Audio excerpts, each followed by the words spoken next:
केवल नाम जपना, सत्संग करना, कीर्तन करना या सुनना, दूसरों का हित करना, ये सभी के लिए एक समान है, जिनको पूरा करने से मनुष्य जन्म सफल हो जाता है।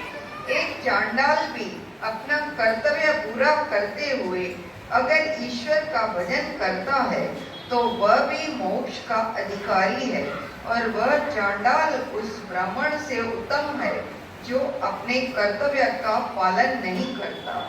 नामदेव, रविदास, सिद्धना, सैना और कबीर ने भक्ति करके कितनी बड़ी पदवी प्राप्त की, लेकिन फिर भी वे सभी अपने वर्ण अनुसार अपना धंधा करते थे।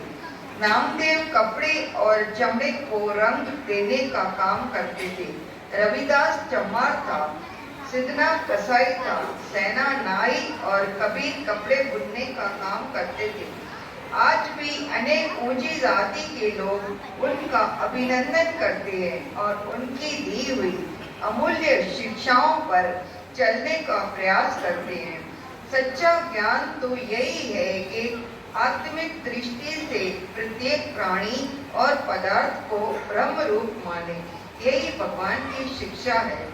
इसलिए जिनका मन समतत्व भाव में स्थित है, उन्होंने इस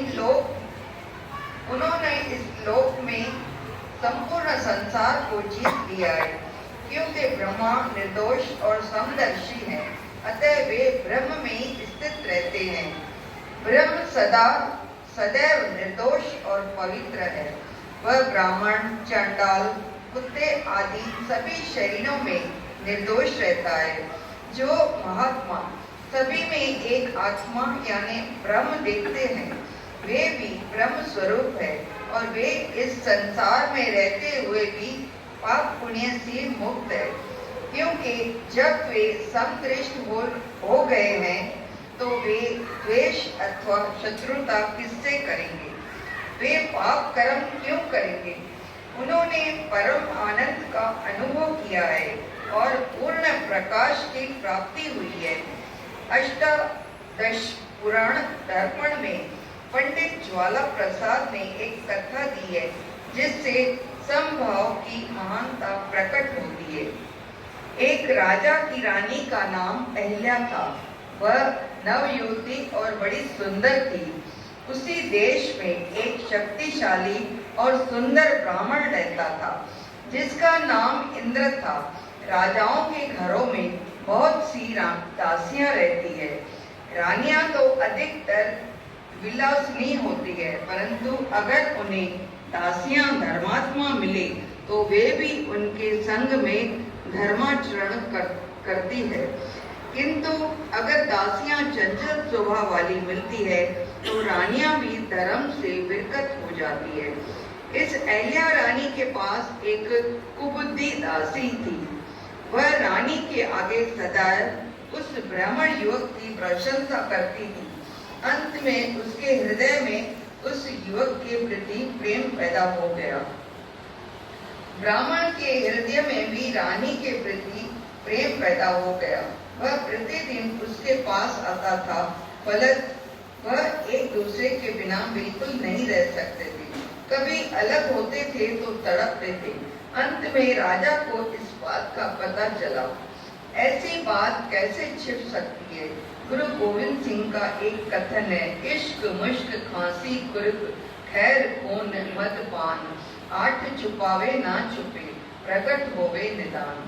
प्रेम सुगंधी, खांसी, खुजली, दान, खून, मदिरा और पान खाना कितना भी छुपावे लेकिन अवश्य प्रकट होते हैं। इन दोनों का प्रेम भी सारे नगर में प्रकट हो गया, लेकिन वे बेफिक्र थी। राजा ने कठोरता से काम लिया। दोनों के पीछे खूनी हाथी दौड़ाए। बड़े बड़े सांप उन्हें मारने के लिए भेजे, लेकिन वे उनका कुछ भी न कर सके। अंत में बड़े बड़े पत्थरों से उन्हें बांधकर समुद्र में डाला गया, लेकिन वे न डूबे। आग की भट्टी में भी उन्हें डलवा दिया, लेकिन उनका बाल भी बांका नहीं हुआ। लोग कहने लगे कि बुरे कर्म का इन्हें दंड तो नहीं मिलता, उल्टे चमत्कार प्रकट होता है। अंत में राजा ने बड़े बड़े पंडित इकट्ठे किए ताकि वे इसका कारण बताए। उनमें से कुछ बुद्धिमानों ने राजा को बताया कि ये दोनों इतने ऊंचे पद पर पहुंच गए हैं कि इन्हें हृदय में एक दूसरे के सिवाय और कुछ दिखाई नहीं देता। वे दोनों मिलकर एक हो गए हैं।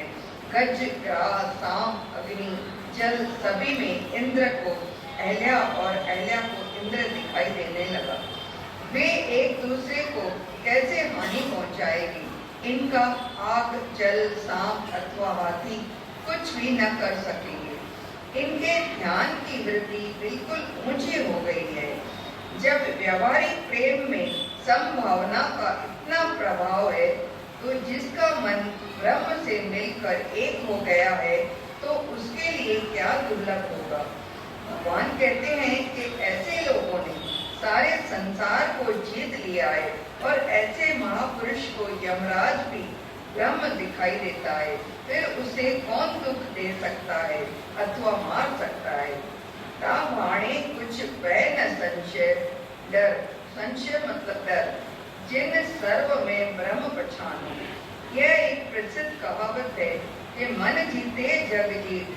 जिसमें सब अवस्था आ गई, उसका इस संसार में कोई भी शत्रु नहीं है, क्योंकि उसमें राग और द्वेष दोनों ही नहीं है।